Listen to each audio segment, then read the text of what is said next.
for a long time. I just never heard of something like an airbag. I just thought that even criminals had some limit to how low they could go, but to do something that is going to kill somebody is pretty shocking. Yeah, it's terrible. So everybody caveat emptor. Yeah, Exactly. you better believe it. Well, Tina, thank you so very much for the call, and I'm glad you had a good Thanksgiving. And you're our most important caller, certainly our most important female caller, but you're right up there in the top rankings. Hope you can call again next week. Thank you. We're going to call you Rhonda. Thank you. All of the women are important, and the $50 is a thing, ladies. So please, Nancy and I can't do this by ourselves. We need you. Thank you so much, Dina. I really enjoy you, and thank you for the support. We're going to go to Rhonda now, who's in Palm Beach Gardens. Good morning, Rhonda. How are you? Can we help you, Rhonda? I just had to say that. Well, my name is Vonda, V-O-N-D-A, Vonda. Wanda, okay. Are you a first-time caller? Help me find it. Yes. Oh, great.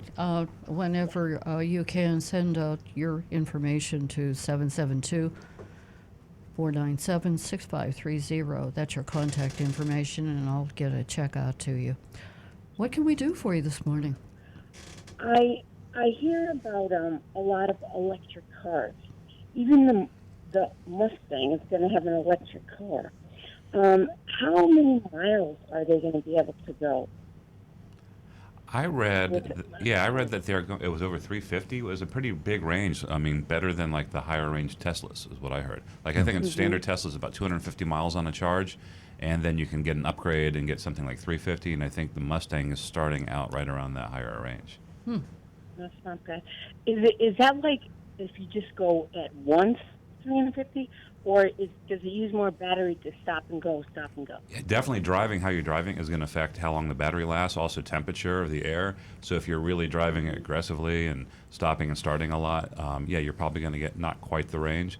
You know, I was talking about that with my brother the other day. I was saying, well, 350 miles, that's comparable to a tank of gas. And he says, well, what happens when you run out of electricity? Are you going to find a charging station? So we still don't have the infrastructure yet, but we're getting there.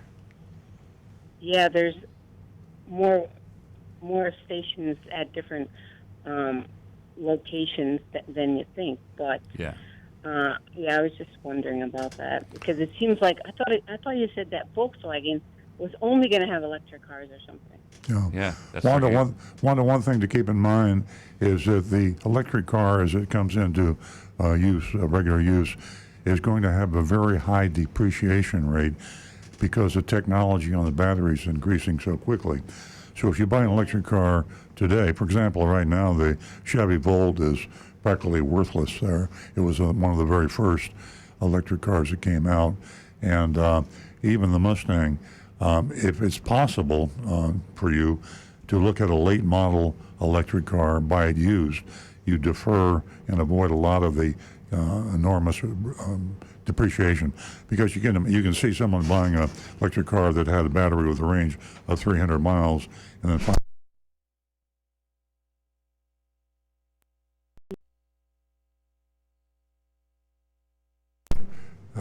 you can avoid that by buying a late model used or waiting a little bit, and buying the next model that comes out. Okay, great. Thanks so much. And Rhonda, it's amazing. There are so many drivers out there that just don't realize, that their driving skills affect your car, whether it's electric or whether you just have, you're filling the tank with gas. And also, compounded by that, you have someone else driving your car.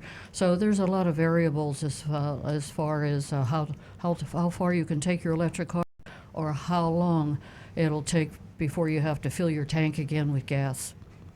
Well, I didn't know. And with an electric car, if you're driving and you turn it off for the night, and then you start it again, when it's off, does it use any charge at all?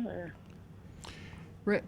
It's still going to use a tiny amount because all the computers have got to keep their memories alive. So there's still going to be a very tiny amount of electricity being used. But the interesting thing that I see about them is, like when you pull up to your home at night, you would automatically want to plug the car in and let it charge overnight while you're asleep. And a lot of workplaces, parking garages and the like, have special spaces. So it's a very good likelihood for some people they would be able to charge the vehicle while they're working at their normal job for the day. Yeah, that's good. Even some places, restaurants, where you can pull up and while you're inside eating for 45 minutes to an hour, your car is plugged in and charging for free. Yeah, 'cause I always drive from like Florida up north, and I wonder how many of the big gas stations like Pilot and them might have one to charge. You can Google that. They have that information. There's a surprising number of charging stations in Florida and California. They're wall to wall. It's important, no matter where you live, to check that out and look at your radius of where you go. And after a while, if you stay in your radius, you'll know every charging station just like you know every gas station. But to take a trip across country, you want to plan your route before you to take off and be sure you're near a charging station. And I guarantee If your there's car was websites. dead, how long does it take to charge it? Well, it varies, and again, that's technology.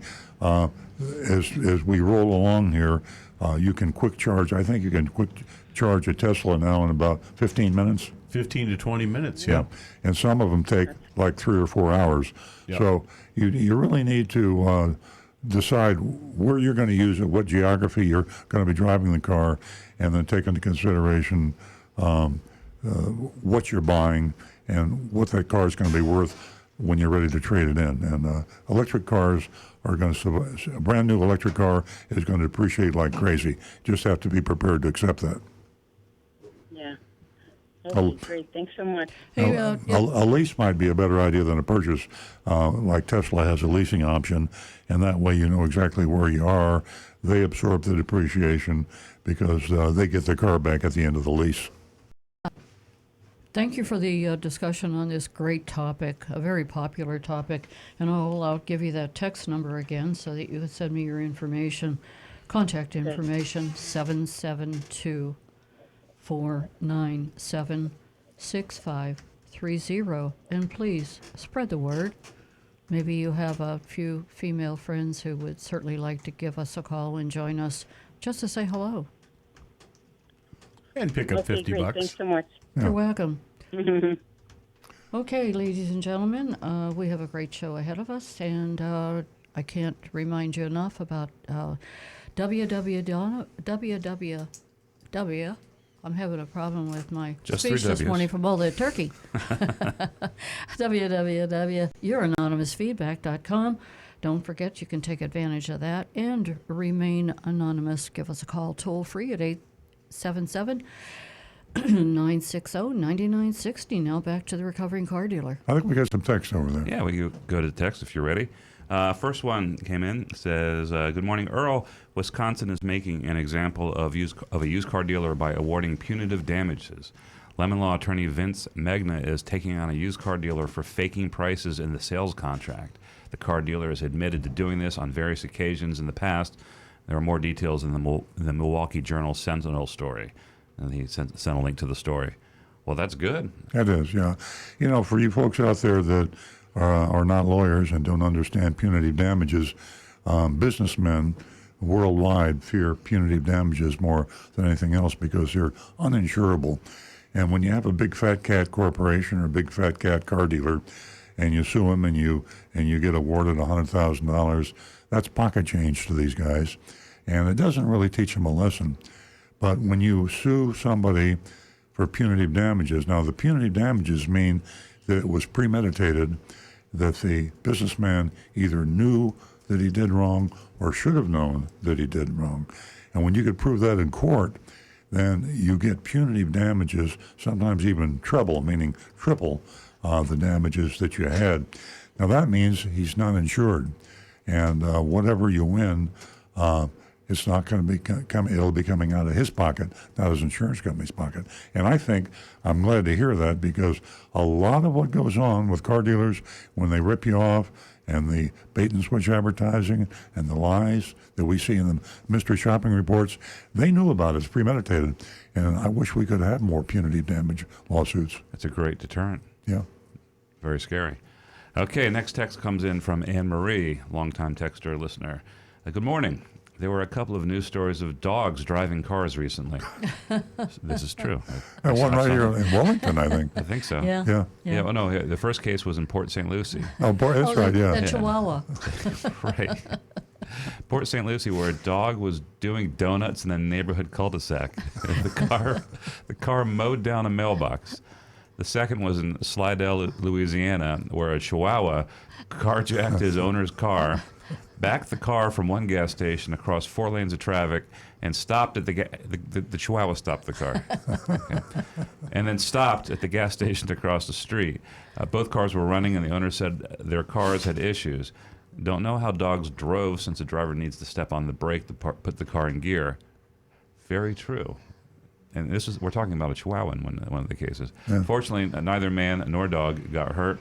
Pet owners, if you're going to get out of your vehicle and leave it running while your pet is in the car, please put the parking brake on so your pet doesn't go for a joyride. Unfortunately, Anne-Marie, there are less and less cars with parking brakes. I do not believe I've driven in a car with a parking brake. Every car has a parking brake. Really? Well, I just Yep. don't know where mine is.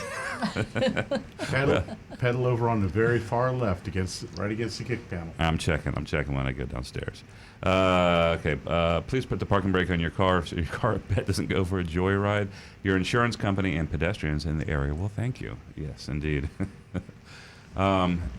Next text from Rufus. Every year I see car transport trucks delivering snowbirds' cars. Is that cost efficient? Cost a lot of money, and they have to do a round trip. Does that really offset the wear and tear and mileage put on the car driven down from, say, New York? Like I said, from Rufus. It's surprisingly reasonable. I've heard numbers, $350 or $300. I mean, Yeah. compare it to having someone drive your car down. Yeah, a transporter, if they have a full load, they can offer a better deal. If you're sending one car with one transporter to New York, it could cost you $800 to $1,000 maybe. But if he's got a whole truckload, he If gets you're- down there. Yeah. And be flexible on the timing, too. Yeah. That way it allows them to collect a truckload. Yeah. And it's surprisingly economic. I'm always amazed. I see them all the time. Yeah, I mean, you're definitely saving some money because, first of all, there's a risk when you're driving it down. You get some damage on your car. Yeah. You're wearing your tires out, and also the depreciation you get from mileage. So it's actually a pretty smart move. All right, one more. Thanks for the information. Oh, this is from Vonda. I'm sorry, she was just calling saying her contact information, but she's okay. thanking us for the info on electric cars. Oh, Well, thank thank you. you for You're calling, welcome. Vonda. Thank you, Wanda. We'll have your $50 out to you ASAP. All right, we're caught up for now. Yeah. YouTube. I've got a really interesting one here that just came in from Donovan. He says, Earl, I followed your advice and purchased the car I messaged about 2 weeks ago, but he says, I also got out of the dealer fee. He Nice. says, was very happy, but I found out later that the key remote was missing the key blade, the little mechanical key that comes in Yeah. it. The dealer I purchased the car from won't help me. What can I do? Oh, boy, I tell you, it's amazing. When you say the dealer, I'm thinking you probably didn't talk to the owner of the dealership. If you did, shame on him or the general manager. Oftentimes, the lower echelon don't want to be bothered with, helping the customer after the sale. Once you buy the car, get out of here. And I don't get a commission for finding you a insert for your remote. I'd go up the line as high as I could. I'd try to get hold of the owner and at least the general manager. And if all that failed, I'd call the 800 number to the manufacturer. That'll get their attention. The manufacturer will contact the owner, and the owner will see that it gets taken care of. It's just stupid when you hear things like that. Yeah. Especially something like that, those little key blanks Yeah. that Costs nothing. even a laser cut version Yeah. is like $40 or $50 at the most. Yeah. $300, $400 for the remote, but that's just a Right. piece of steel. Yeah. Absolutely. Okay. Do we have any more YouTubes? We're caught up at the moment. Okay, let me jump in here. Josephine has a text, and it's an interesting one. that's asked so often for the ladies, and that is she wants to know if it's a safe place to purchase a vehicle online. It's not only a safe place where you can remain anonymous, but you're going to get a pretty good deal rather than go into the dealership as far as paying, a reasonable price for a vehicle. And now I'll turn this over to the recovering car dealer. I know he's got a lot to add to that. Yeah, Josephine, online buying has become almost the only place that you should buy a car, and it's because of your vast expanded ability to get competitive pricing and your vast lack of harassment. You can really, as Nancy said, you can keep your privacy by using a different email address that reaches you but not your regular email address, free email address, and you don't have to give them your real phone number. So you can really have total anonymity, and you can talk to 3 dealerships or 30 dealerships, not literally talk, but you can communicate. And out of those X number of dealerships, you will get some decent prices. And you don't really have to go into the physical facility, into the actual dealership, until you've got your pricing information, decide on the car you want. You're basically going in there to test drive the car and to be sure that the deal is legitimate. But you save a lot of shoe leather, a lot of gasoline driving around and getting harassed. So it's a great way to buy a car. Yeah, absolutely, and a little less haggling, and great place to go, Josephine. So you're right on it. Stay in touch with us and let us know how your transaction went. 877-960-9960, or you can text us at 772-497-6530. Lines are lit up again. And we are going to go to John in West Palm Beach. Good morning, John. How are you? Hey, John. Hey, hi. Hello. Hi. I'm going to be I'm going to be turning in a Honda on a lease, and I want to know how to protect myself. I know that my wife is getting a little bit antsy about it, and I've had my oil changed at Honda when they sent me a coupon, but I usually use Jiffy Lube because I can get a coupon and get it for cheaper. Do I need to bring in all the receipts from Jiffy Lube? I tend to lose things, and I may not have them all. I'm going to go again today to go get the oil changed because the wrench light is on, and I'm just wondering, should I ask them for a history of my oil changes with them? I mean, is that necessary, or No. when in turning in this lease? The leasing companies don't ask for proof of maintenance or repair or anything else. They just inspect your car physically. Now, if you had a problem that may have been related to oil, that would be good to have the receipts. But if you don't have a problem, and apparently you don't, and you would rarely have a problem in a lease car because what you're talking 3 or 4 years, all you need to worry about is the physical presence of your car. If you had any paint work done, is it done properly? Do you have enough tread on your tires? Do you have any dings, dents? Are there any stains on your upholstery? What's your mileage? And the way to protect yourself is to be present when they inspect the car. There should be an official form from the leasing company, and you should sign off on that. You should have your smartphone camera with you, take pictures of the car to be sure that the dent in the door was there when you turned it in. Make a note of the odometer mileage. You can take a picture of that too to be sure a salesman doesn't take your car at the dealership and drive it for 10,000 miles before they turn it into the leasing company. And same thing goes with the interior of the car. But once you've agreed with the actual condition, it's locked in and you're protected from any charges after the fact. Okay, very good. And when I turn it in, take the pictures, go have the car detailed before I turn it in. And, Yeah. My wife ended up buying that, some type of armor guard insurance thing where they take care of little dings, dents, and rims and stuff like that. So I got to give them a call, and I think we got one little door ding. Yeah. Like a pinhole type thing. If you read the fine print in your lease, they define what normal wear and tear is. Excuse me. And you don't be careful when you're trying to touch up or repair something. Sometimes you're drawing attention to something that might not even be noticeable or fall under the radar. We see it in our body shop. Full disclosure, I am a recovering car dealer. I have a car dealership, And our body shop will see instances where people will have tried to fix something on their car and they actually made it worse. Yeah, like So, bad touch-up paint or bad something. touch-up paint or something like that. So I wouldn't even fool with that. It'd be, I think maybe just a car wash, do a clean up inside and outside. Yeah. Car would look nicer, probably psychologically less likely to draw attention to anything. Yeah, Stu, the leasing companies will use like a third-party inspection service, and usually you'll get a heads up ahead of time before you turn it in, as long as you take advantage of that. If you just turn it in and drop it off at the dealership, then you're kind of at their mercy. But if you get that first inspection, they'll let you know, yeah, this needs to be addressed. You can ignore this, and so you get a good idea. Oh, I think we got something like that in the mail. It said it was some type of postcard saying your lease is up in Yeah. such amount of time.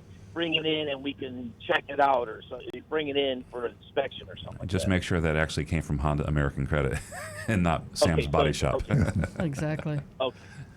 All right. Very good. Thanks for the Thanks call, for- John. So- Stay in touch. Oh, you're welcome. Thanks. We will.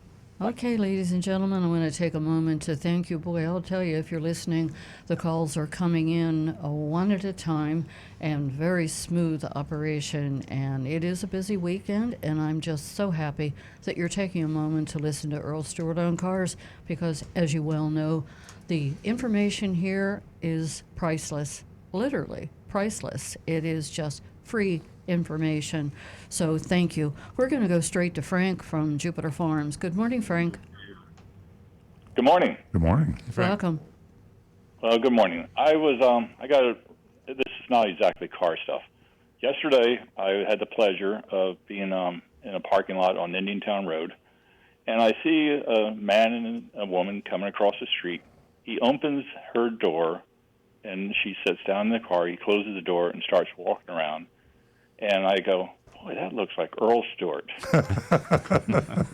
And I go, it was. We said hi. You got a very nice haircut, by the way. Well, thank But you. how refreshing, how to see that Chevrolet still in this day and age. It took me back like 40 Aw. years. You know, that's because I'm an old guy, Frank. And, you know, it's funny, when we grew up, I assume you're somewhere around my age, but, you know, we were taught to pull out the chair for the ladies and open the door and take our hats off in the elevator. To this day, people look at me strange. I get in an elevator and if I'm wearing a cap, I take my cap off. It's just reflex action, which nobody else does it, and there's no reason for it, but it was just taught as I grew up. So, yes. No, I am of that generation. I still do it. And I thought I was the only one until yesterday.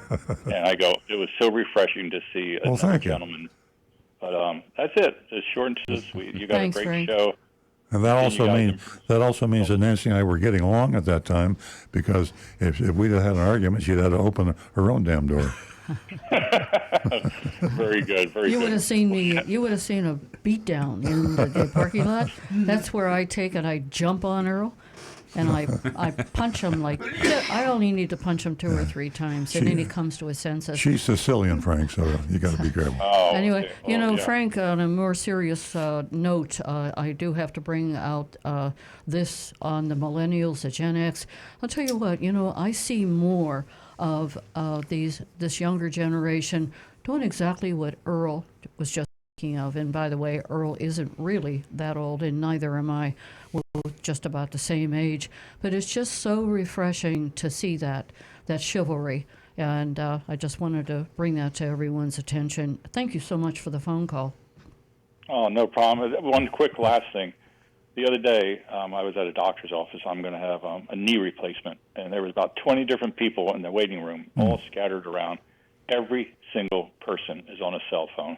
Yeah, I think I was the only one that did not have a cell phone in my hand. So, but anyway. yeah, it's amazing. Yeah, sometimes we just lose control, you know, and boy, I'll tell you what, if you just stop and enjoy the moment and just put the phone down, There you go. put it Right. Well, you all down. have a great day. I thank you for taking the call. Thank you, Frank. Thank you, Thanks, Frank. Hope to see you again. Yes, ma'am. We're gonna go straight to, boy, I'll tell you what, the calls are just coming in. And we're gonna go to John in Palm City. Good morning, John. Good morning to everyone. Hey, I have John. a question for Earl. Last week I mentioned the Ford Total Electric Ford, we all know, is for years number one selling truck. Mustang, hotter than anything. I mean, in August 2018, they celebrated 500 million. I repeat, 500 million at their Flat Rock, Michigan plant. That's compared to in 2004, the 40th anniversary was 300 million. I could go on and on. For 24 odd years, Mercury in Florida was the number one selling full-size American cars. Yeah. But my question is, I can name dealers, especially in South Florida, that are number one, like Arrigo. Nobody's bigger than him with Chrysler, Dodge, BMW, Lexus. He's the biggest in the world. Bremen, yeah. Gunther, Volkswagen down in Florida. But I can't name any number one or large Ford dealer in the entire state. Why is that, Earl? I mean, even a dealer like in Lake Park years ago, it was Bev Smith Ford, and he sold it to Molnex after he expanded the place. It seems when I go in the Midwest or I go to California, the largest dealers in some of these small cities are Ford, but yet not down here in Florida. What do you believe the reason that they don't want to make investment in a large Ford dealership? You know, I don't know. It's a very interesting question. It's something that I never thought about. You know, we have a friend, Stu and I, that has a Ford dealership in Lake Worth. That's Wayne Akers Ford. Les Akers owns that. We know the Molnex people, and I know a lot of Ford dealers. I don't know why we don't have an aggressive, hotshot kind of a number one in the area. I don't think it's the product so much. And when you think the F-150, I mean, talk about a leg up. If you get a Ford dealership, you automatically get the number one selling vehicle in the world. And why there aren't any huge volume Ford dealers in Florida is a great question. I'd like to give you an answer. I'm scratching my head. Toyota, Honda, there's giant, as you said, a Chrysler Jeep with Arrigo, and Bayman. The luxury cars have a leg up in South Florida because it's a very affluent area. But I can't answer the Ford question. Anybody got an idea? I'm drawing a blank. Why it's a mystery to me, it seems, I grew up in New York City, spent 50 some odd years, and even in Manhattan itself, I remember Potemkin, number one, Cadillac dealer, and I don't remember, except for the suburbs on the outside, and even he had problems. When you went over the city line, there was a dealer called Mineola Ford. It was owned directly by Ford, and it went under twice. Yeah. So it seems like a mystery, and specifically, I don't know whether it's the bigger cities or exactly what it is, but with number one selling cars, and there's a dealer that really puzzles me, that when I used to be a snowbird coming back to Florida, Palm Beach Lincoln Mercury, all of a sudden it disappeared. Any idea whatever happened to that? Yeah, that was owned by Bob Quillo, and I think Lincoln was taken over. His Lincoln franchise was taken over by Al Packer, and as far as the I'm trying to figure out exactly what happened. Palm Beach Lincoln Mercury, and Mercury disappeared. So that's what it was. The Lincoln went to Al Packer, and the Mercury disappeared. That's what it was. Yeah, it's Al Packer. Okay, but it's a mystery, and it really remains not known why there shouldn't be a tremendous somewhere in the state of Florida. Yeah. Like you see in the Midwest. My God, they are number one in size too. Yeah. But today, it's not the same. John, I'm going to think about that, scratch my head, do some Googling, and maybe next week I'll come up with something. I will say this, though, that Ford today is probably the shakiest of the auto manufacturers financially. And they haven't really made the leap to electric or autonomous and the software. And there's a lot of trouble with Ford right now. The stock is really tanking. And I think that might be that people would be afraid to buy a Ford franchise today.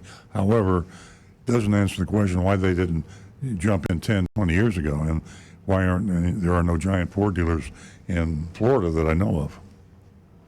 Yes. Well, we'll think about it. I'll tell you next week. Either that or I'll say, I don't know. Thank you, guys. I'm Thank you, looking John. forward to the report on Oh, the thank you so much, John. dealers. Thanks for staying in touch with us. I have a text message, and I'm finding it somewhat humorous. But first, I'll repeat the text. And Tony, which I think is my cousin, because it's from Pittsburgh. Tony, And is he Italian? And listen.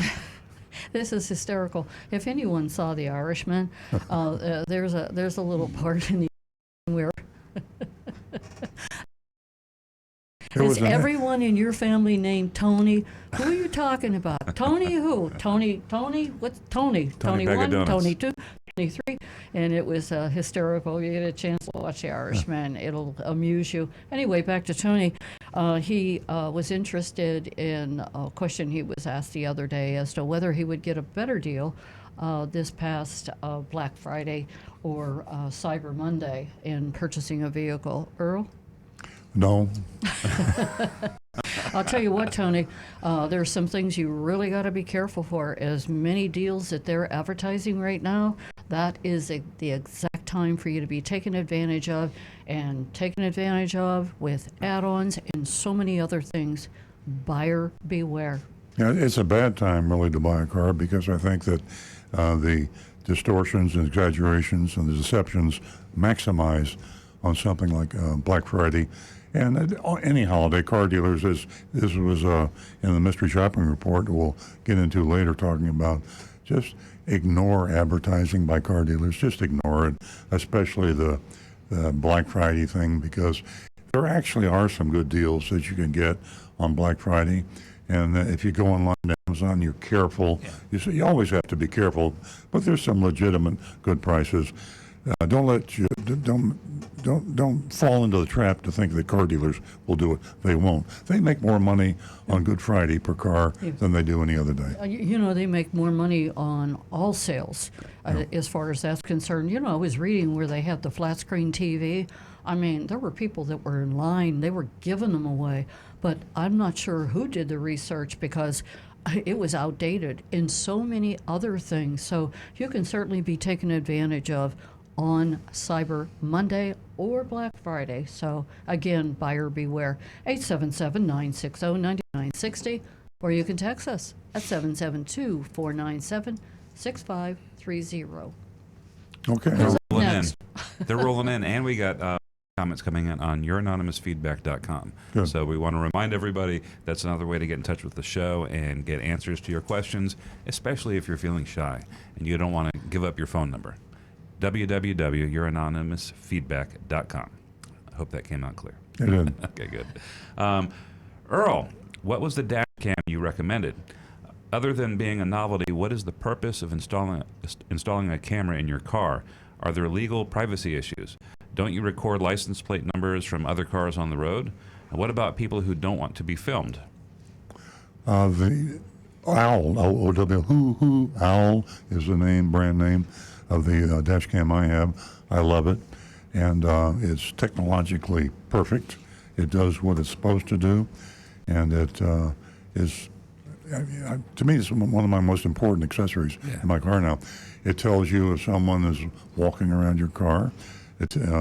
When we leave the studio, when we go out to get in the car, if Stu walks in front of my car, I get an alert on my Apple Watch that there's movement around my car, and there's Stu's pretty face on my Apple Watch. Aww. So it's really cool.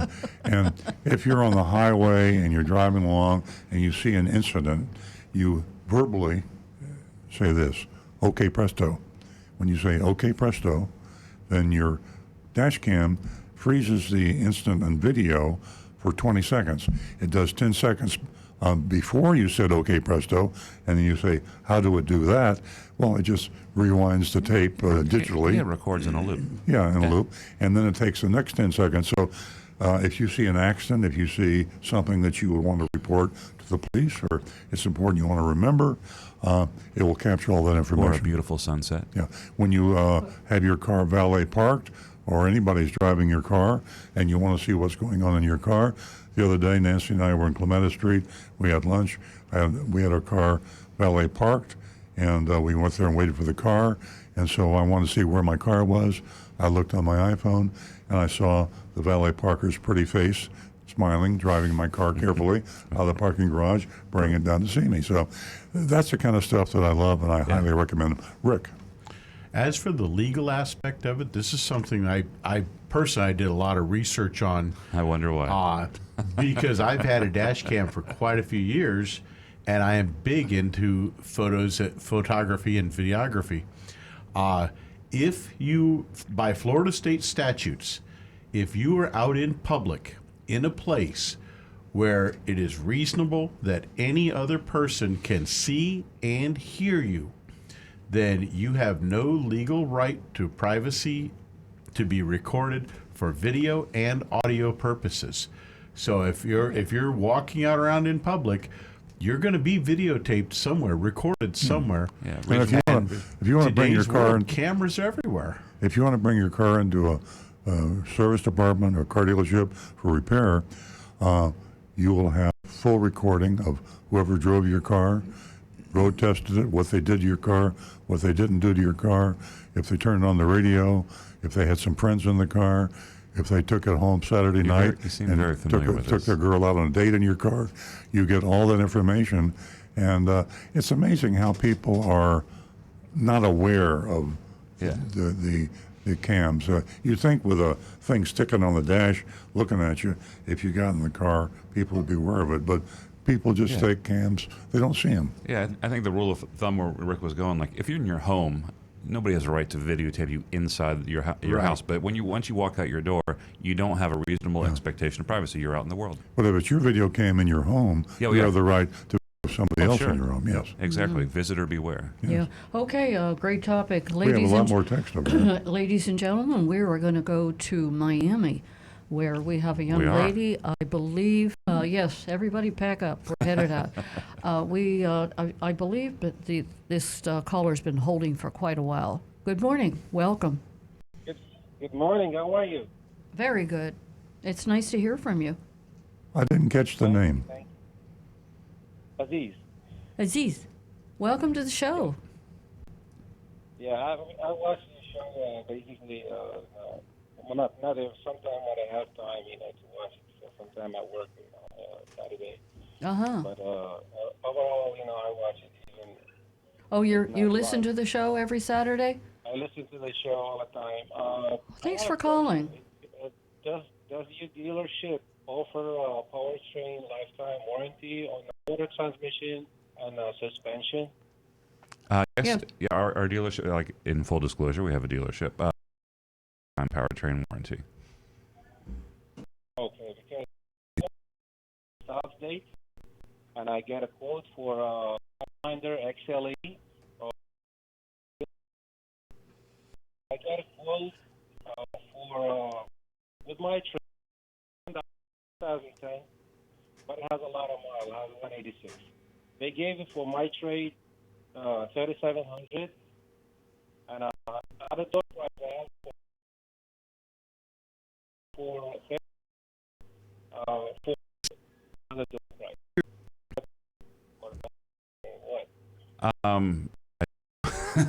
I got to look that up. It sounds like it's in the ballpark. Yeah, It can't. and we don't sell cars on this radio show, but Yeah. if you want to contact us after the show, we'd be glad to give you our lowest price, and then you can shop and compare it with the Toyota dealers in Miami. We'll give you our lowest price on that car. But once you do this, why don't you text Stuart, and his telephone number is area code 561-635-1349. That's the first time you read that on the air. Or you could do 772-497-6530. It goes right to me. Look at. And we'll give you the price. We don't like to sell cars at our dealership on the show because we don't want to be taken as an infomercial. We're a consumer advocacy show to help consumers buy. But I can't say no to a customer, but we have to do it after the show. Yeah, but I went to Kendall and they quoted me for 34, but I pushed it. I said, well, I went for 32. at the door with my trade, and they said no. So Well- then I went to South State, and I told them that they gave me 34 at the door price with my trade in, and they said, well, we cut in half. We give it to you for 33 400 if you buy it today. So I said, well, let me go home and talk to my wife, and I will call you. Yeah. But you're doing the right thing, getting different quotes from different dealers. That's the best way to get the best deal. And so keep doing what you're doing. And if you want to contact me after the show, I'll give you my best shot. And easy, the great, great way to do your research. You have the power of the internet, and also, let me give you this: Earl on Cars, and you can go there and you can read a whole lot of his columns on advice with all this competition that's out there. Okay. All right. Thank you so much for the call. Thank you very much. Thanks, Aziz. You're welcome. 877-960-9960, or you can text us at 772-497-6530. We're going to go back to Stu, I believe. Comment I just want to make regarding that last call. And we have the question was asked by this person in Miami that is thinking about buying a new Toyota, if our Toyota dealership that we have offers a lifetime powertrain warranty. And we do. And now I have to get into something I don't like to get into because it involves my business, but I have to do it to be totally transparent and honest. The reason that we offer the free lifetime warranty is because we did a marketing survey one time a couple of years ago, and we asked of different features and benefits and things that car dealers did that the buyers considered the most important. And we were shocked to find that free lifetime warranties on powertrains were one of the most critically concerned things about a car dealership. Most desired, highest value, perceived value. And the reason we're shocked is because lifetime powertrain warranties are not worth much. They're the powertrain are the lubricated components of a car. And it's the engine, the drive shafts, and the rear axle, and the block, and all the lubricated components. Transmission of a car. When you take care of a car according to the owner's manual, and the car is still changed regularly, you don't have any problems with your powertrain, especially today. They last and last and last. So the cost of a powertrain warranty, if you go to the wholesale supplier, and there are a number of these that sell these powertrain warranties, a piece of paper, and they sell it to the dealer, and the dealer sells it or gives it away. And giving it away is about all that's worthwhile. I don't like the fact that we do have to do this, but when our competition out there says free lifetime powertrain warranty, and they're advertising this on television, we made the decision, well, it doesn't cost us anything. Yeah. Let's give it away anyway. So if you're still listening, the gentleman that called, the free powertrain warranty, anybody will give you a free powertrain warranty because it's worthless. Yeah. Okay. Costs under $100. Yeah. All right. Here's one about the dealership. Good morning. I was at your dealership a week ago or so and saw 5 or 6 Supras inside and just outside your showroom. I assume for sale. I thought these cars were in short supply and selling with large premiums. Is the supply already exceeding the demand? I know beauty is in the eye of the beholder, but I was not really impressed with this design. Love Toyotas and love your show. And that's from Everett. And that's a great question. Yeah. I'll take it if you'd like. You take it. You were talking about just the other day. I was. At one point when the Supras first came out, this is the 2020 brand new Supra. People have been waiting for it for over 20 years. They came out in July, and every dealer in the country got 1 or 2. And they started selling them for a large premium over MSRP. The MSRP is $56,000. Some dealers, we talked about it on the show, were selling it for $150,000. I think there was somebody close to $200,000, and people were getting this price. The Supra assembly line, John Sallupi bought for $1.2 million. Correct. So yeah, that's pretty insane. So and these dealers were getting it. The answer to your question is they have completely cooled off now, and we had some orders, and they canceled, and not. Well, I won't even get into our policy, but the fact of the matter is dealers are not selling them, they're giving them to other dealers right now. So we've taken a few in on trade, And so exactly the excitement has worn off. The honeymoon period is over. So I'm not saying you should be able to go to a Toyota dealership somewhere in the country and get it for MSRP or less, but you got a lot likelier than you would have a couple of months The ago. Supra was a flop, and it's a shame. I mean, in full transparency, as I say over and over again, I am a Toyota dealer, and we were very excited about this vehicle. By the way, the car drives great. It's a lot of fun. It's a great car. well-made car. It's just the design, I think. I'm not sure what, but competitively speaking, it's a flop, and they're selling below MSRP now. People that bought them from us early, I feel bad, but my conscience is clear because we sold them for less than anybody else at manufacturer's suggested retail. I think everybody who really, really wanted one got it already. They were on waiting lists all around the country, and the cars came in, they got them, and that was pretty much the market right there. Yeah. All right. Next one.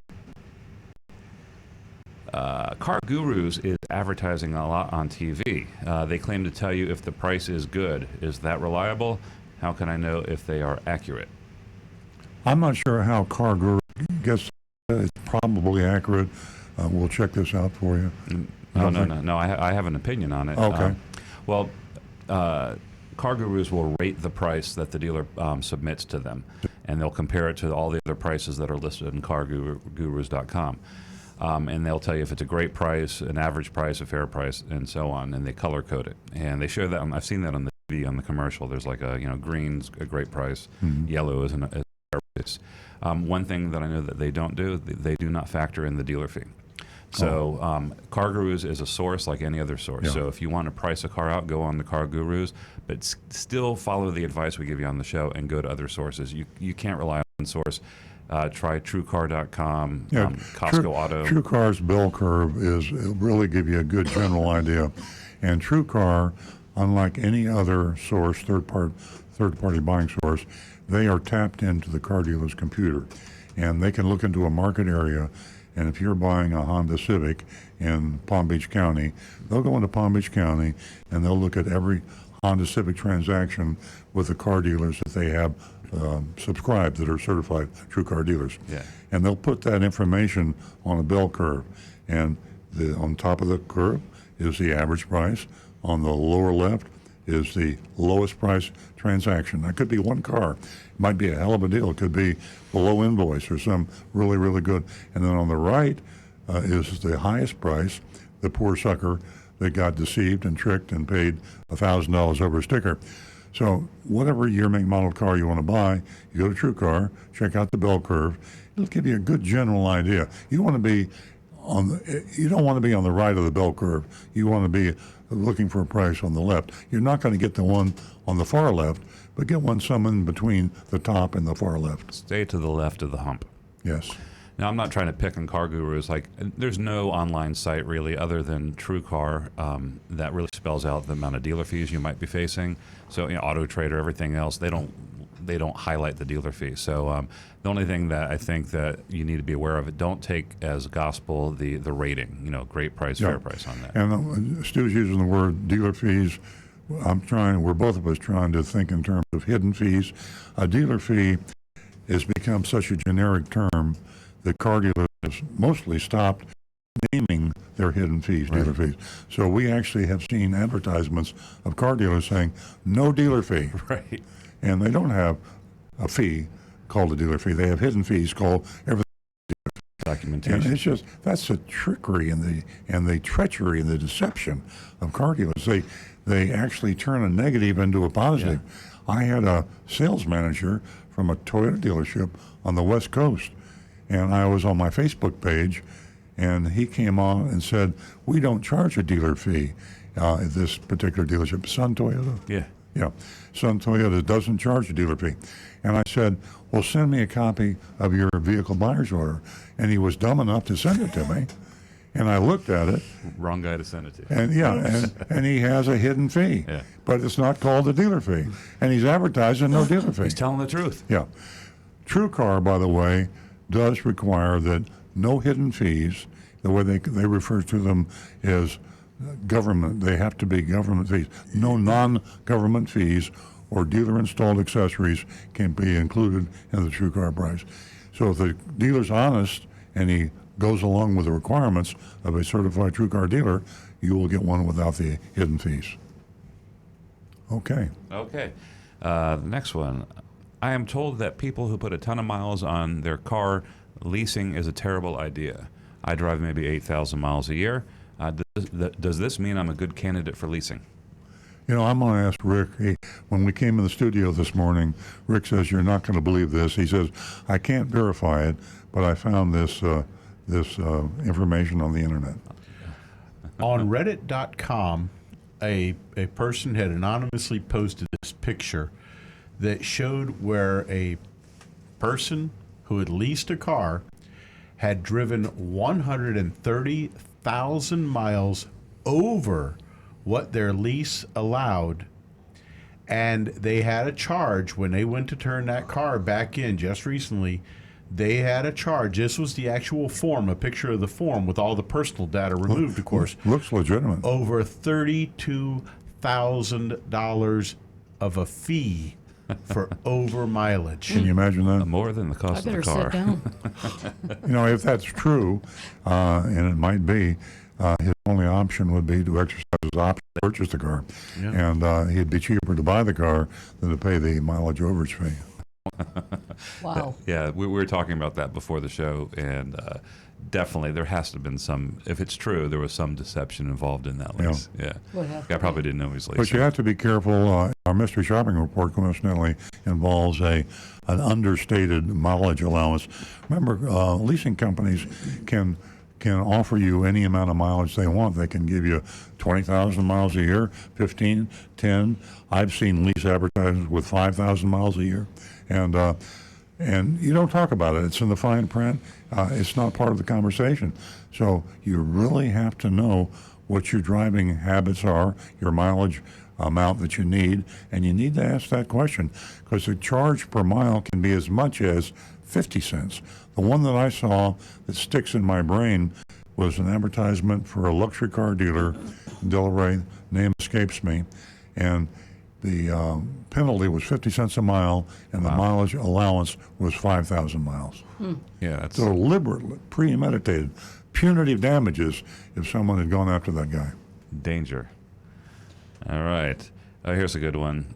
Everything's in a theme today. We got leasing, we got Black Friday. Yeah. Nice. I paid more for my Maxima last year on Black Friday than my son did the week before.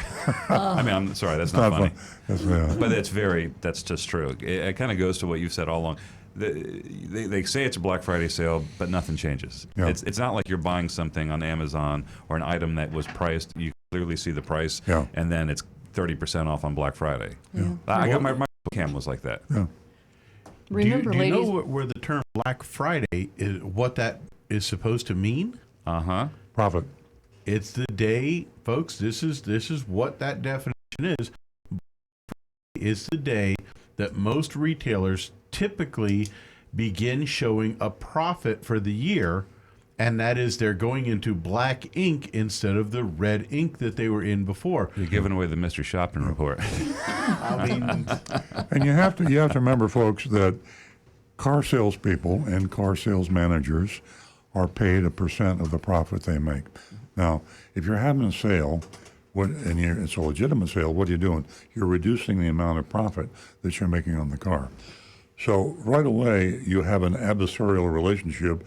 If the sale were legitimate, the salespeople are very unhappy.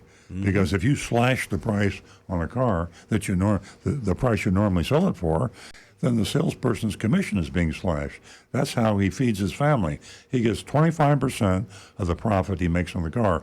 If they discount that car by $5,000, then that means that he's losing 25% of the $5,000. He's losing $1,250 in his pocket, and he doesn't like that. So he's either going to switch you to another car and tell you it's a better deal, or he's going to tell you that car's already sold. It's not going to happen, folks. You're not going to get that great deal. www.itaintgonnahappen.com. That's right. On www.youranonymousfeedback.com, we have three questions or comments. I think it's possible they're all from the same person. So we'll see here. First one says, and they're all attacks on you, by the way. So you'll enjoy boy. these. Yeah. Let it roll. I love attacks. Yeah. Okay. So you like to play games, raise prices just to lower them for negotiating buyers. You could not play the games at all and just explain the business. I realize you are speaking hypothetically, but just for entertaining the idea as a joke makes you as bad as the other blank dealers, blank hole dealers. Earl Stewart, Toyota, no thank you. You run a blank business. Look at A lot of blanks in there. That hurts. Yeah.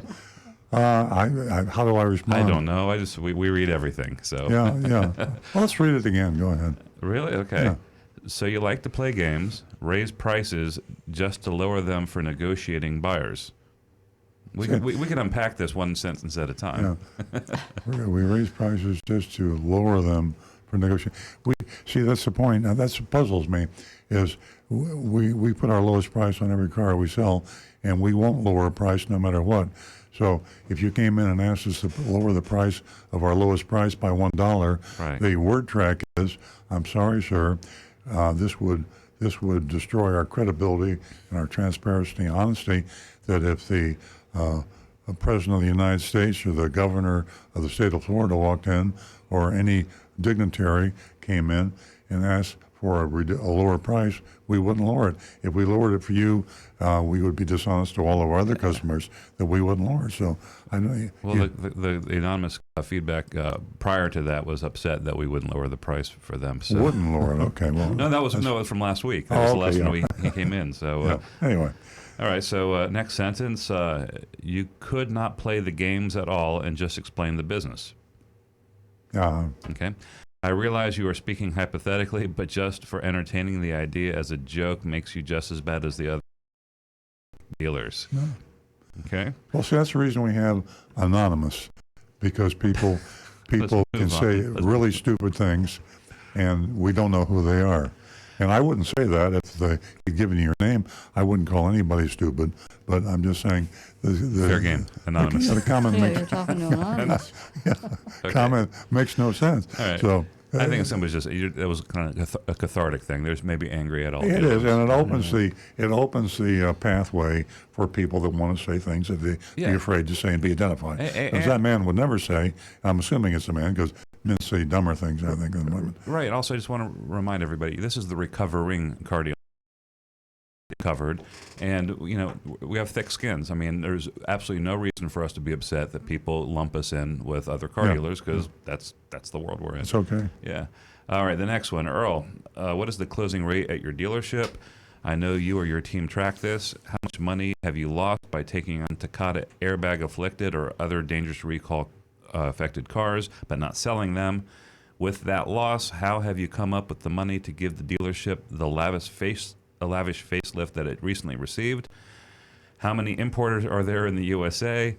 Is an importer responsible for a certain brand, or can they work with multiple brands? Who makes the decision on which area of the country the dealership receives what mix of cars? I'm sorry, anonymous. You only get one question. Well, I wasn't taking notes. Just start with the first question. Oh yeah, let's do it that way. Earl, what is the closing rate at your dealership? Okay. We don't really know exactly what our closing rate is. This will make Stu ruffle his feathers a little bit, because he's the general manager. But the closing rate, for those folks who don't know what it is the percentage of people that you sell a car to who come into your dealership, and either online or physically. And there's a round number people use that you close 20%, 1 out of 5. We have a computerized system, and so we think that our closing ratio is somewhere between 30 and 40%. When we mystery shop our own dealership, we find out that people come in to look at cars, but the salespeople don't register them, and the sales manager doesn't know that they were there.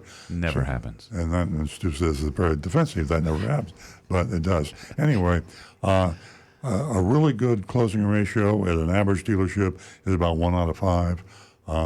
A great one would be, like 30%, 35%, and that's my answer to that question. All right, the next question. How how much money have you lost by taking on Takata airbag afflicted or other dangerous recall affected cars but not selling them? Okay, how much money have I lost by taking on the Takata issue? I know that. I can tell you about how much I've spent, about $1 million. Yeah.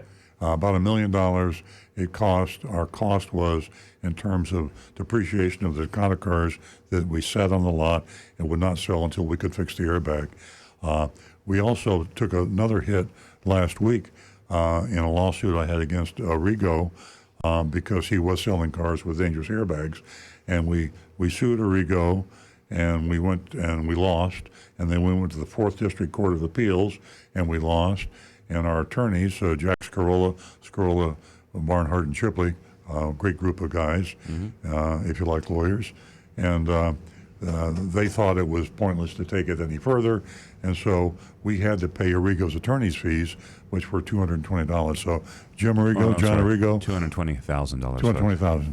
So what did I say? $220. Yeah, $220,000 that we paid to Arrigo, and then he paid to his attorneys because we had to pay his attorney's fees. So you add all that together, our cost on the Takata airbag so far has been about $1 million. Yeah. I like to think that we probably have profited somewhat because we have identified ourselves as being a dealer that will not sell you a car with a defective. And we have profited spiritually by not killing people. And, yeah, exactly. I was going to add that, to our last text or the anonymous feedback. This is how we do business, and we do separate ourselves, from the others that you Next were part of the talking question. negative. Okay. It's a follow-up to the last question. With that loss, how have you come up with the money to give the dealership a lavish facelift it recently received? Well, Borrowed it. Yeah, well, that's, we've been in business for 47 years. We have a lot of money, and we're fortunate. We've been successful, and we have a lot of repeat business, and you make a profit. And we have good credit. Yeah, we have good credit, yeah. And so we were able to pay for the expansion. How do you buy a house? Basically, large expenditures. You have a good relationship with a good bank, and that's how you do it. Exactly. All right, next question. How many and I'm going to jump on this because I think we want to move along, but it's a question about how foreign cars or foreign manufacturers come to the country. Is how many importers are there in the USA? Is the importer responsible for a certain brand? And the way it works is that every manufacturer has a distribution system globally: Volkswagen, Honda, Toyota, BMW, and so they're not individual importers that bring them in. They've established their operations in countries all around the world. So in America, United States, for example, Toyota, which we're most familiar with, there's different regions but they're all under the auspices of Toyota Motors North America, which is actually a division of Toyota Motor Corporation out of Japan. And they're not individual importers, so they handle their own distribution system. And the question is how many vehicles they bring in. They determine that based on on the market, supply and demand. Well, they're independent distributors versus factory-owned distributors. Sure. So Southeast Toyota, for Toyota, 5 southeastern states are owned by the Jim Moran estate, and then there's two of them. Yeah. Yeah. There's the what? Mid-Atlantic. Yeah, Mid-Atlantic, and there's there used to be 3, but it's Cincinnati, Denver, and all that. But I think most of them are falling under the Gulf states is the one I was trying to think of. Yeah. Yeah. And let's say who makes the decision on which area the mix of cars? Well, that's based on sales. So if they're selling a whole lot of trucks in Alabama, they're going to try and bring in more trucks into Alabama. Exactly. All right. The next one on your anonymous feedback. It is easy to say, quote unquote, one price dealership. It is easy to decline the sale to a customer that challenges this, but not for every dealer. Nonetheless, it is a consumer's best interest to challenge this every time. The dealer that has the lowest one price will decline the sale. The desperate dealer who doesn't have the lowest price will try to retain your business by negotiating that price. Now, the consumer has a choice. Go back to the one-price dealer or take on the supposed one-price dealer. No harm if the choice is with the consumer. Thoughts? Thanks, a listener. Well, that's a very insightful comment, and it is the reason that there aren't more legitimate one-price dealers. It's extremely scary for a business person to put his best price on his product, be it a car or whatever he's selling, and give the consumer the right to shop and compare that car or product, whatever it may be. If you do take the lowest price and you take it to a competitor, there's a good chance the competitor will try to beat the price or make you think he's beat the price. What we've experienced in our 10 years we've been doing 7 or 8 years. 7 or 8 years. We see that in most cases they will take our lowest price, which you can obtain online or by phone or come in, the lowest price that we will not come $1 off of. And you can take it to all of our competition. And what we've learned is that rather than try to beat the price, because it is a very low price, it's our best price, rather than trying to beat it, they try to fool you into thinking they beat it. So they'll say, okay, we'll beat the price, and then they will add hidden fees, they'll add dealer install accessories. And that so insults the informed consumers, they come back and they buy at our price. But if suddenly all the other competitive Toyota dealers in the market became honest, and they did not try to add and cheat and add the hidden fees and dealer install accessories, it would probably be pretty bad for our business. Yeah. But right now, our business is great because people are trying to be deceived. They come to us because they're not deceived, and they accept our price, which is a good low price. I think the old axiom that you repeat on the show every week, which is do not believe any car dealership statement or advertising, applies to us, applies to everybody. You got to do it yourself. So if a dealer says they're a one-price dealer, take it with a grain of salt. We're telling you one price, take that with a grain of salt too. Be sure when you get your lowest price from any dealer, any make, wherever you are, it's an out-the-door price, and be sure you compare it with at least 3 other dealers. It's easier said than done, but it's a sure way to get the best price. Yep. We got a text from California. This is John from California. My question is on the negotiation end of the lease price. I was under the impression that I would be able to negotiate that price with the leasing company, but I was told no, that I would have to deal with the dealer, where my father-in-law on the issue, so we did that. And Nissan said the price was not negotiable, but my father-in-law really likes the car, so he kept it, even though I told him not to. The car was worth only $12,000, and they told him the car was worth $15,000. So they're talking about buying out the car at the end of the lease. Yeah, well, it's a mistake. I mean, the leasing company does have the final say. They own the car. They give you the option.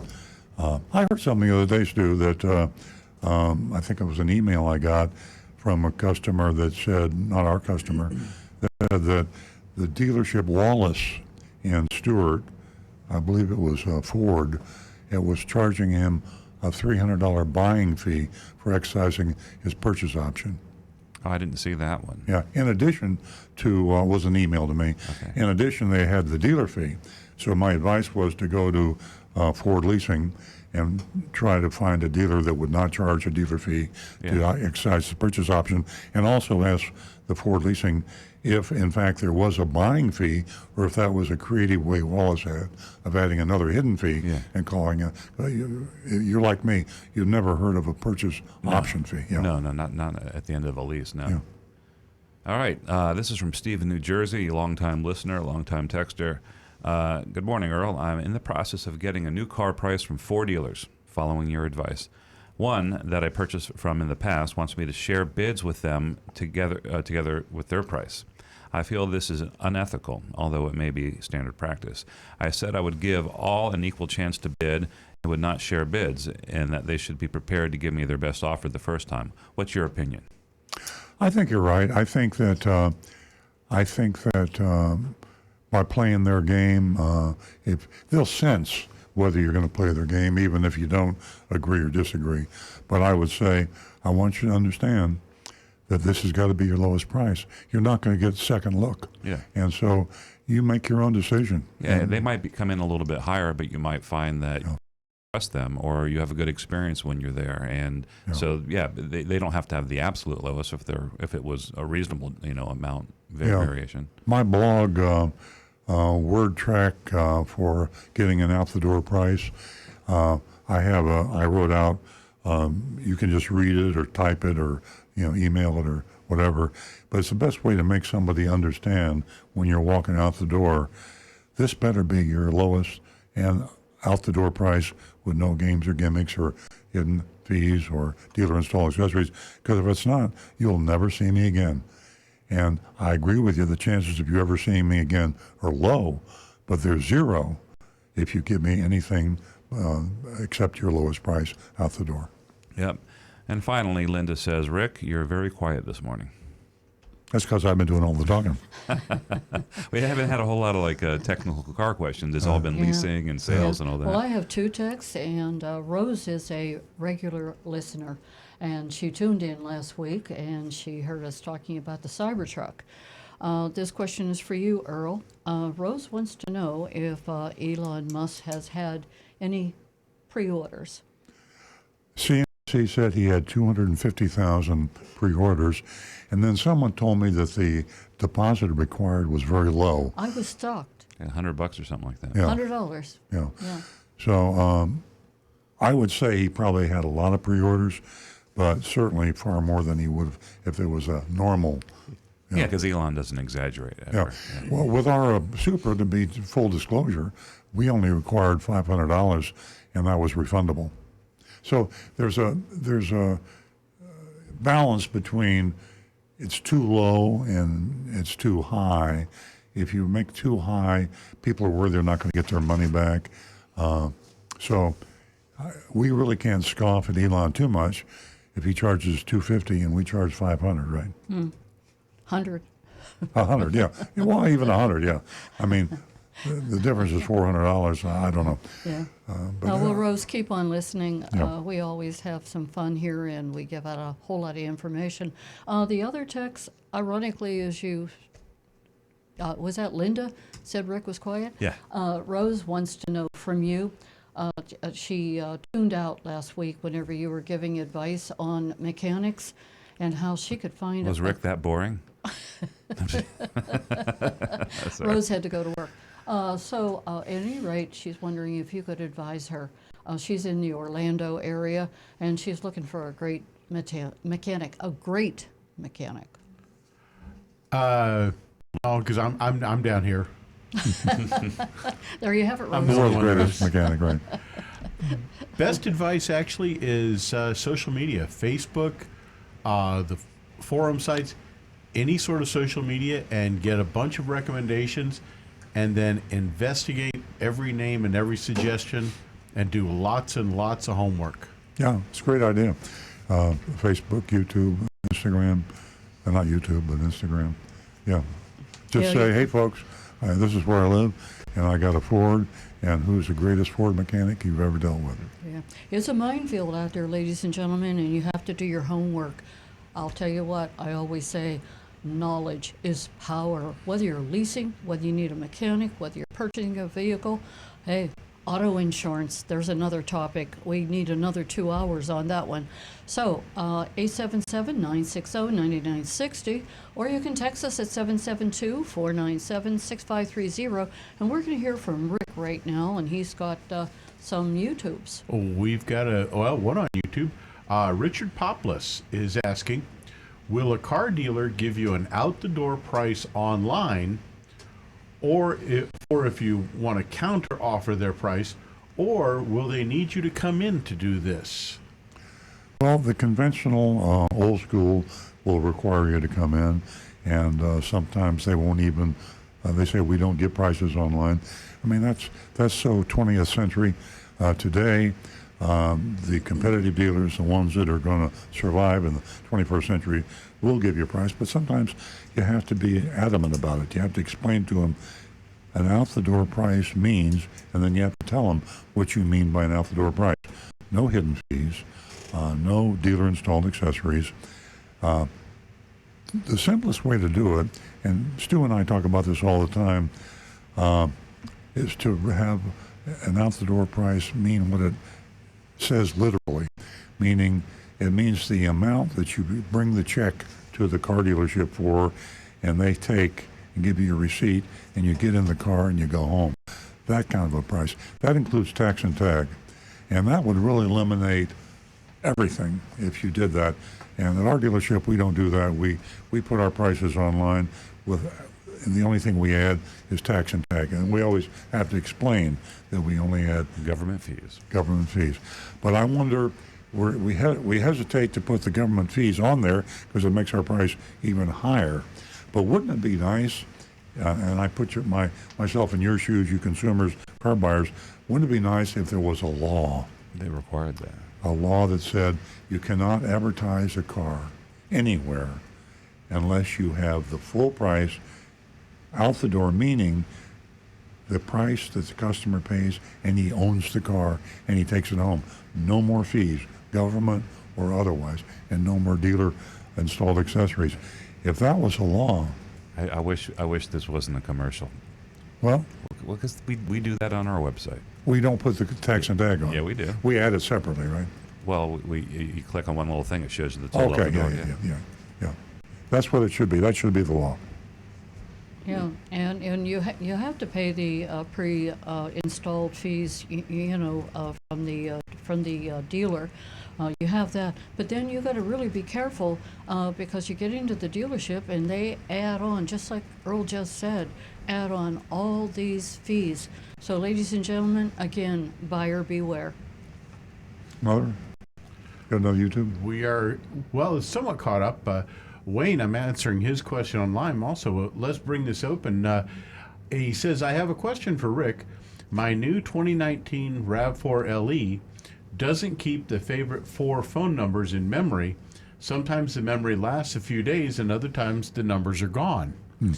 And my first answer for anyone having an issue with their cell phone connecting with the radio, I'm going to guess because about 60 to 70% of people have iPhones.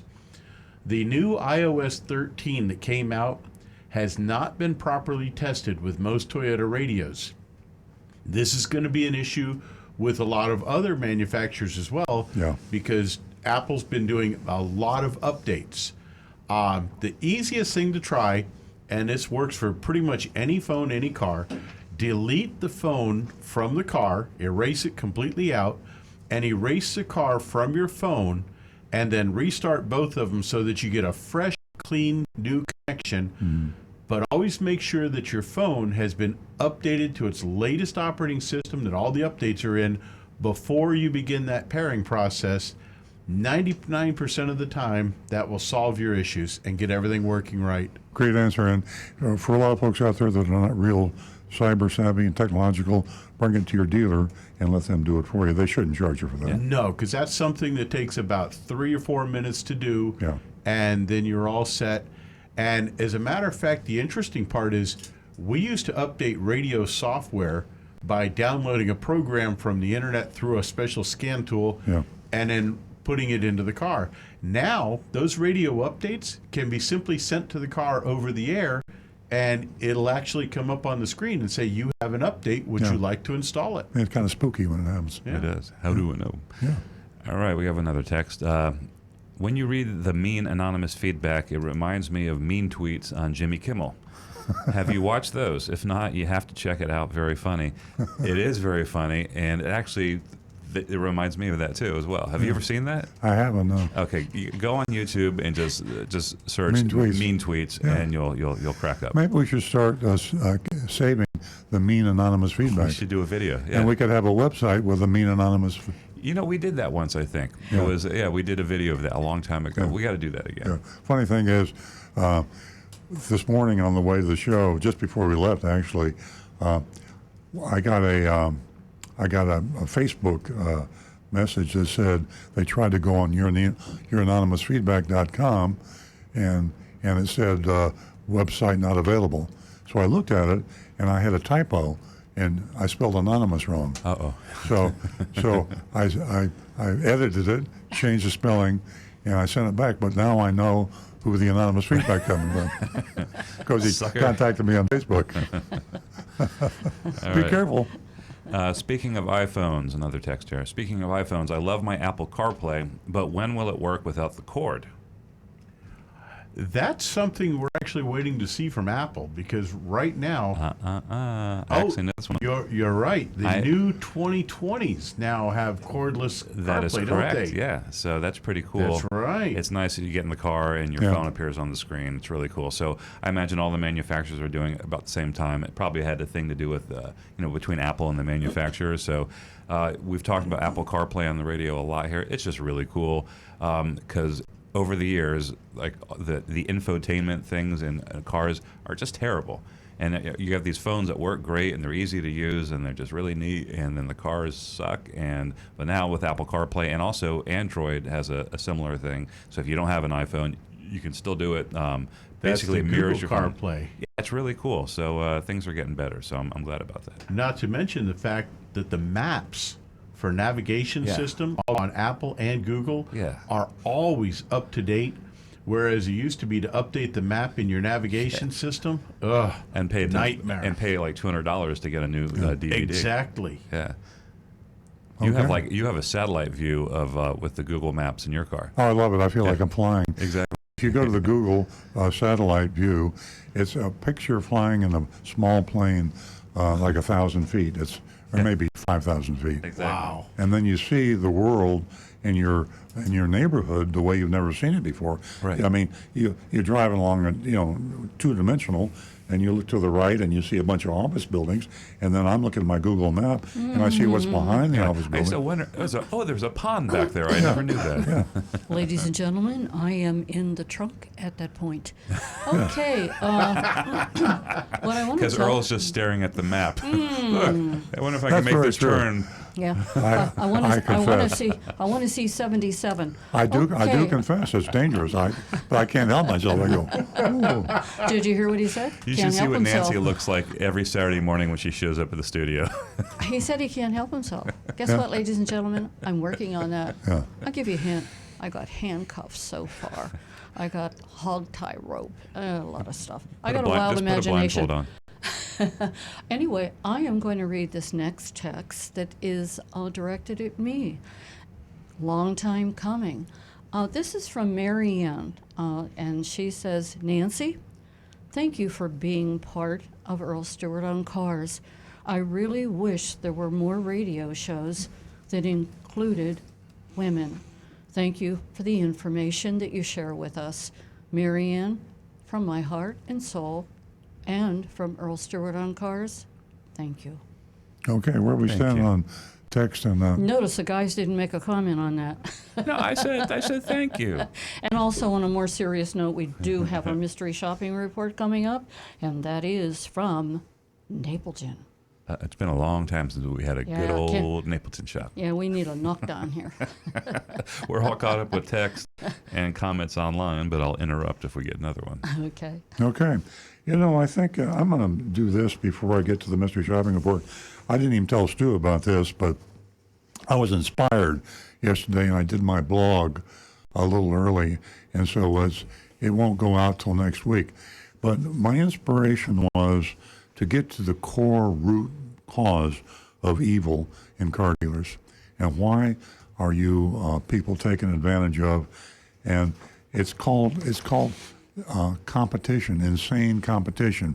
And I explain in this blog, and this will be in next week, I explain why car dealers are insanely competitive, leading to the things that they do. And it has to do with us being, as a car dealer, I'm a car dealer, I'm on a very limited franchise agreement, contractual agreement with Toyota. Honda dealers are the same way with Honda, Ford, blah, blah. And if you don't perform as a car dealer, a lot of people don't know this, if you don't hit your quota and sell a certain minimum number of cars, you lose your business. Now, car dealers invest millions of dollars. You don't see a car dealership out there that has less than a few $1 million invested. And sometimes it's life saving, sometimes it's a life work, and it's your business. You employ, 30 or 100 or 500 people, and it's a huge investment and commitment. And a car manufacturer can take that away from you overnight. All they have to do is not renew your franchise, your contract. And if you don't sell enough cars, they will not renew your franchise, your contract. And if they take away your right to sell, I'm a Cadillac dealer, and say, okay, Earl, you can no longer sell Cadillacs, and I've got a $10 million building and $20 million worth of land and $5 million worth of equipment and on and on and on, suddenly the value of all that brick and mortar and inventory and equipment is worth maybe 10% of what I paid for it. I mean, it's devastating. So it's like having a gun to your head. And I've been a car dealer for over 50 years.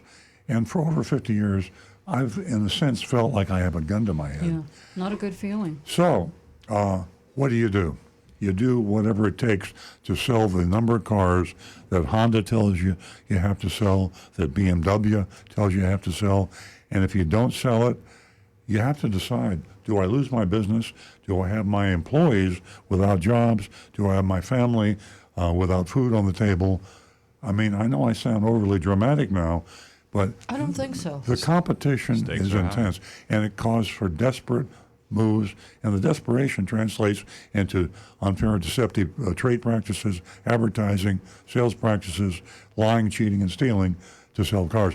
And they're all selling the same product. A Ford is a new Ford is a new Ford is a new Ford. A new Honda is the same. They're generic. So if Bremen Honda sells a car and Morse Honda sells a car, they're the exact same car.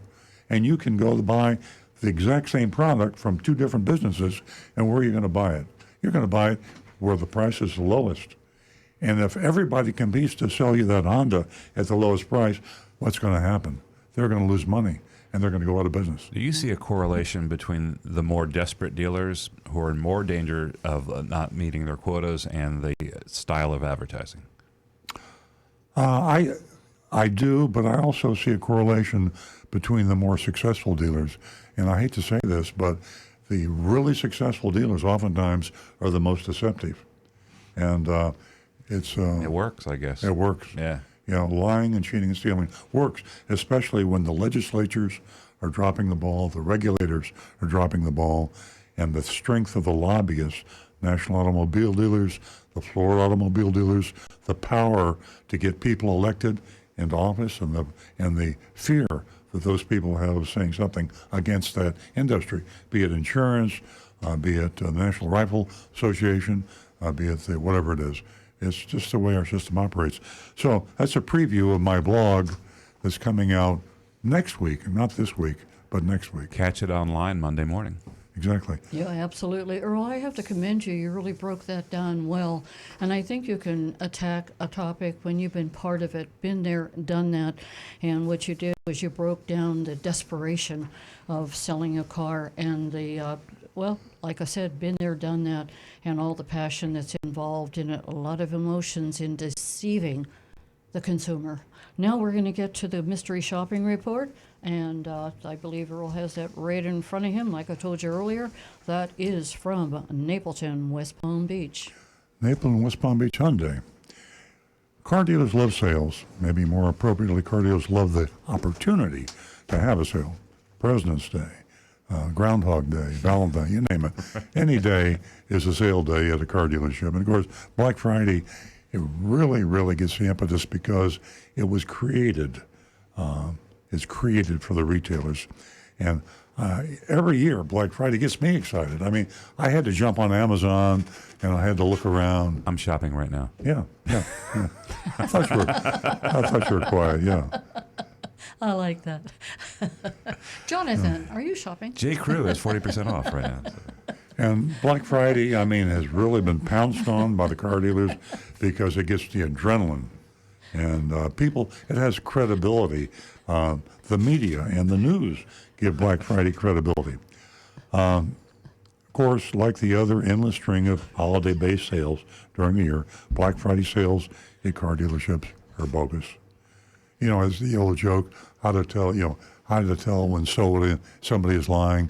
When their mouth moves. Yeah, that's what they say about teenagers. How do you know how to tell when a car dealer's lying? It's when he advertises. Yes. It's like it almost goes back to my competition thing that I talked about earlier. If you told the truth about your price, car dealers feel if I give them my best price, when I advertise, what are they going to do? That customer, that damned customer, is going to take That's crazy. my price. And I was so honest with him. He took my lowest price and he went over to my competition and they beat my price by $100. Buyers are liars, that terrible customer. Sounds funny, doesn't it? It's true. It's exactly true. I go into a dealer meeting and I go to Stu and I go to dealer meetings all the time, and that's the conversation. So what do? They lie about their price. And what a better place to lie is than their advertising, and that's what they do. A good old Black Friday promotion is too irresistible for a car dealer like Ed Naples to pass up. Ed Naples is one of the largest car dealerships in the country, by the way. He's right up there in the top, I think, 30 or 40 dealer groups. He's got like 30 or 40 dealerships. Not that many in Florida, but Ohio, I think he's all around. And he lives in Palm Beach. Used to have family in the business. I don't know if he still does. His son. Oh, son? Yeah. Okay, that's right, yeah. I read about his son in the paper. Okay. So we went looking for a Black Friday advertisement. We immediately found one. Naples West Palm Beach Hyundai is offering Black Friday pricing. Isn't that a beautiful? Can you see the ad agency now? Let's call it Black Friday pricing. And unfortunately, people say all month long. Oh yeah. The ad we found promotes a lease on a new 2019 Hyundai Elantra SE for just $85 per month. That's right. $85. I just wonder who believes that. When I say that, I know people do believe it. I don't believe it. Well, no, nobody in this room. We're all informed, but if you go to the masses, and it's just like these Nigerian scam people that are on the internet that say that their lawyer just decided I had inherited $1 million. Yeah. You fall for that every time. And you laugh at it. Yeah, well, there are people that believe this stuff. And all you need to do is get 1%. And am I hearing voices? Yes. Yes. I'm hearing voices.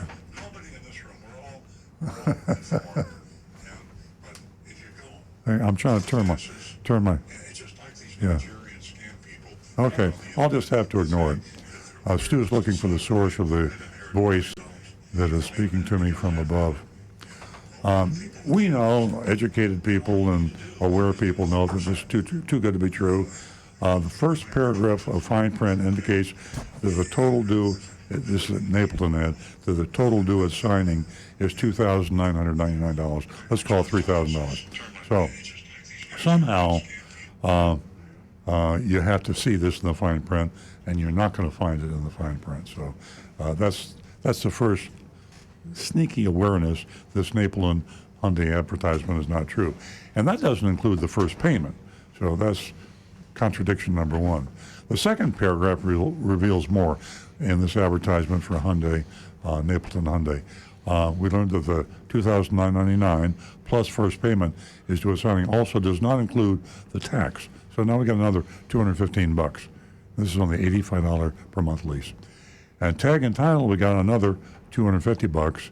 And then here comes the hidden fee. We referred to it in the shopping report as the dealer fee. $899 hidden fee. And then another hidden fee that they called doc processing fee, $199. Now, you probably can't keep a track or add all that up in your head too much too fast, but the total due that you have to come up with for this $85 a month lease from Napleton Hyundai in West Palm Beach, $4,562. $4,562 to get an $85 a month lease. Now, what's so good about an $85 a month lease if you have to come up with nearly $5,000? Yeah. And plus, when you look, if you bothered to look at the fine print, all you would see is $2,999 due at signing. Yeah.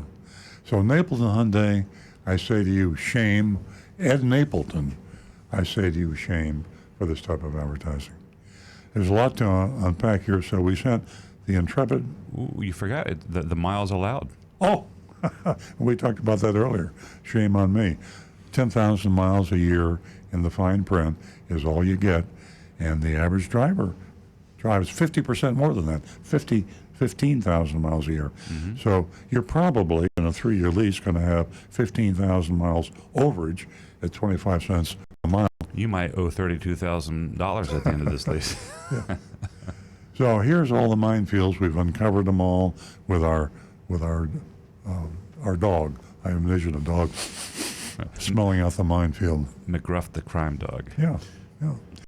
Okay, here's the report. Speaking in the first person, as if I were Agent Intrepid. Agent Intrepid. No, Thunder. Intrepid Agent and Thunder. That's right. Agent Thunder is intrepid. He's intrepid, yeah. I entered West Palm Beach Hyundai at 11:15 in the morning, greeted by a familiar face, a man named Roger. We name names, folks, who I actually work for, speaking in the first person. So Agent Thunder actually worked for this guy in his other life. With him. With him? Yeah. Working with him, okay. And that happens every now and then. And I love his coolness, his calmness. Yeah. And instead of being flustered, he just said, "Hey, Roger, Yeah. what's up? What's happening?" And we exchanged a few words. He turned me over, Roger did, to a young salesperson named Chris. What did Roger do? He wasn't the manager. I don't know. It might have been maybe a greeter or Yeah. who knows? I told Chris, the salesperson that Roger introduced me to, I was interested in the Elantra SE, Hyundai Elantra, and this is Napleton in West Palm Beach, from the advertisement, and he went off to find the vehicle. Chris did an excellent job presenting and demonstrating the vehicle. Took us back inside to look at the numbers. Once back inside, I found Roger again, and I told him about the $85 lease deal. Now remember, I know Roger, so we worked together. I was his buddy, and I said, I looked him right in the eye, and I said, "Is this just bait and switch, or is this the real deal?" Now that's got to be. Roger had to do some serious thinking. He responded, "Listen to this. To be honest, you're probably going to have to put up more than $5,000 down to get close to $85 per month." I love that phrase, "to be honest." TBH. I mean, that's really, they're lying, they're deceiving you, and now he runs into a friend. You run into honesty when you get there. Yeah, the disclosure. To be honest, you got to come up with about $5,000 to get close, not to $85 a month, to get close. And close is a relative term, right? I mean, I'm close to Stu, but I'm also close to the gas station across the street. That's true. I'm close. What is close? We'll find out. I said, "My goodness, that's a long way from 85. Oh, no, I'm sorry. A few minutes later, Chris comes back from the offer with an offer $3,000 down to be at $273. Right. $273 per month. Okay, Right. that's close. That ain't close. That ain't close. I said, "My goodness, that's a long way from $85 per month." I then proceeded to chuckle and belly laugh, and it was easy to do. I mean, I know this guy, 'Cause it's a Roger. joke. He's my friend. Okay? Chris must have taken this as a no, the belly laugh, walked off to grab the manager.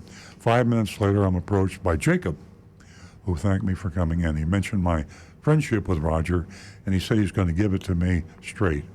You know how it is, he's saying. This is straight. You know how it is. To get to those numbers, you have to get a lot of incentives by being a retired cop. Now, that's a new one. Did he really say retired cop? Yeah. Wow. Yeah. A soldier. You got to be a retired cop and a soldier. We've And seen, you got to be we've a seen veteran. farmers and Yeah, teachers. farmers, yeah. Okay.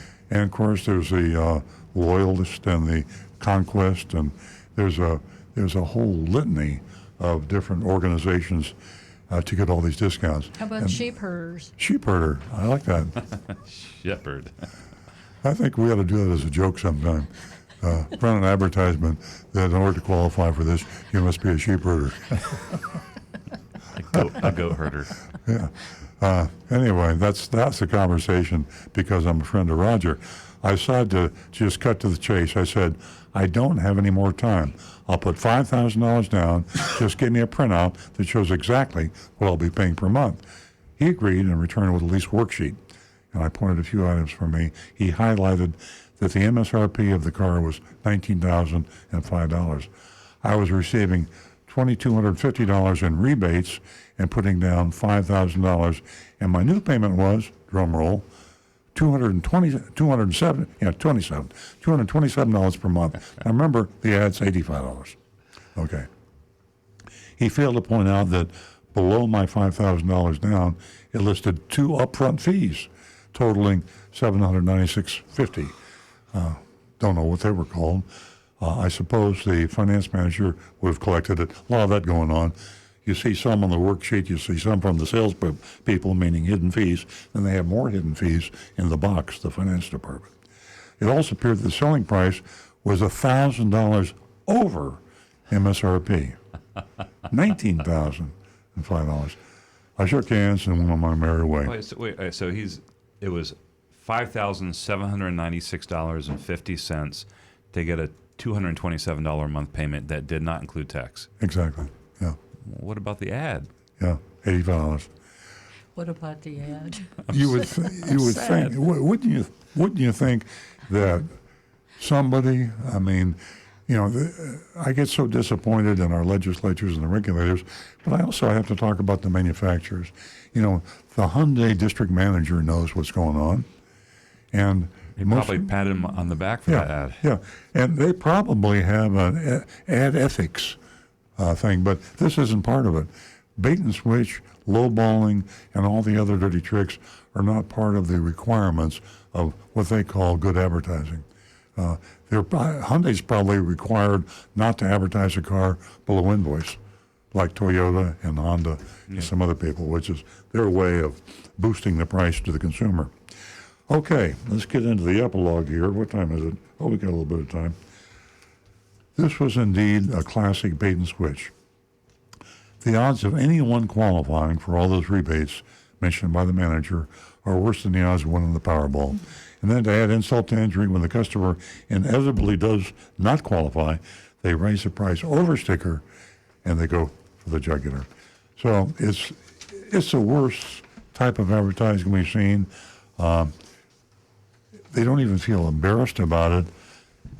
We've heard honest disclosures from salespeople before that feel guilty.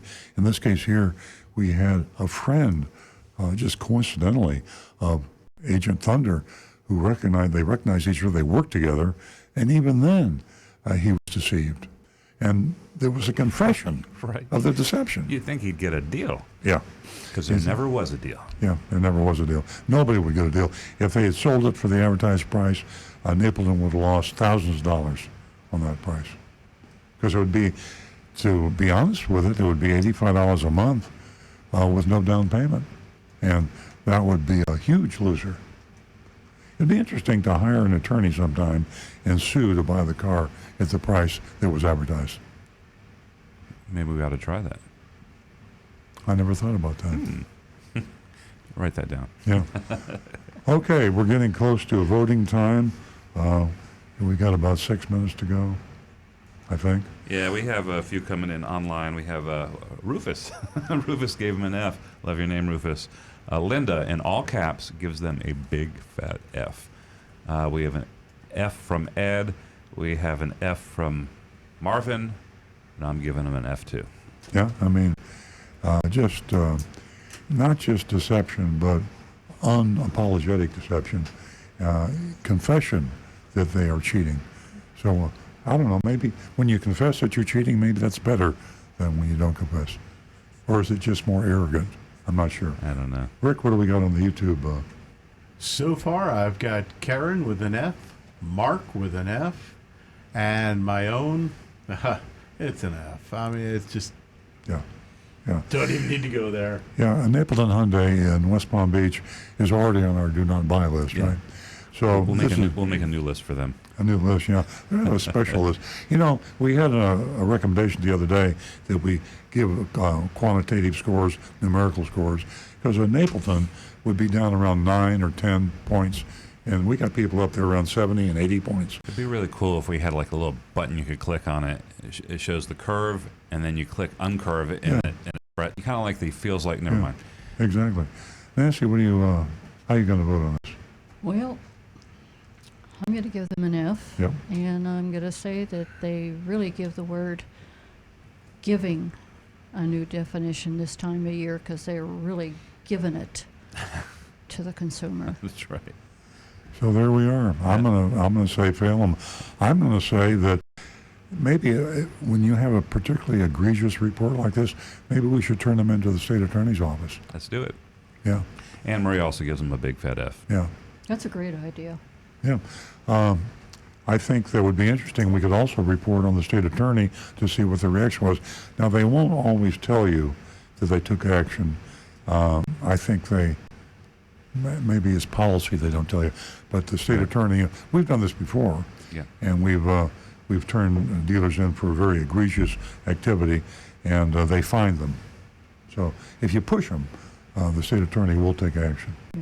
That's the reason I tell you consumers out there, complain to the Florida State Attorney's Office, and you might not know they took action, but if it's a legitimate complaint, I believe they will.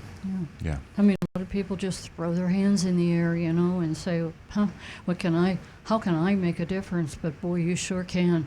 And as far as our list is concerned, send them a short list, nothing overwhelming.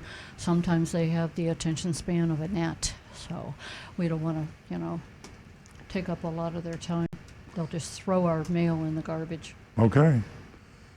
I mean, if we do have another 30 seconds, I'll just remind everybody about my $100,000 dealer challenge. I'm challenging anybody. The monies will be donated to Big Dog Ranch Rescue, and if you'll debate me on the air about the honesty of the hidden fee, the dealer fee, the hidden fee, and we will have a fair judgment on who wins the debate. It could be done anonymously. It could be done anonymously, yeah. And if $100,000 is too rich for your blood, give me a number. Whatever it is, I'll take my winnings if I win. I'll donate it to Big Dog Ranch, and you can keep your money. This applies to all car dealers out there. There we Okay, go. ladies and gentlemen, I see by the clock that we've got about 2 minutes left. I want to remind all of you how important you are to the show and take a moment and thank you. Thank you very much for listening to Earl Stewart on Cars. We'll be right back here next Saturday, and we hope that you will tune in again. Have a wonderful weekend. Enjoy this beautiful weather.